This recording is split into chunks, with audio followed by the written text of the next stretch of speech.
YSR Congress party కీలకమైనటువంటి అంశం ఏంటంటే విదేశాలలో టీముల్ని పటిష్టం చేసుకునే పరిస్థితి సెట్ చేసుకుంటుంది. తెలుగుదేశం సక్సెస్ అయింది. మొన్నటిసారి ఎన్ఆర్ఐలు కసిగా పనిచేయబట్టి లోకల్గా ఉన్నటువంటి క్యాడర్ని కూడా రెచ్చగొట్టి వాళ్ళు బాగా సక్సెస్ కాగలిగారు.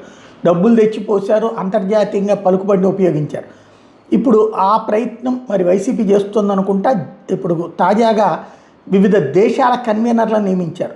జర్మనీకి వచ్చేటప్పటికి గడ్డం కృష్ణతేజారెడ్డి, నెదర్లాండ్స్కి వచ్చేటప్పటికి సారథి రెడ్డి వంగ, తర్వాతన స్విట్జర్లాండ్కి వచ్చేటప్పటికి బ్రహ్మానందరెడ్డి బావిగడ్డ, ఐర్లాండ్కి వచ్చేటప్పుడు కిషోర్ ఆకేపాటి, సైప్రస్కి వచ్చేటప్పుడు సాయి కుమార్ రెడ్డి ఎరువ, వీళ్ళకి ఆ పదవుల్ని అప్పచెప్పుకొచ్చారు.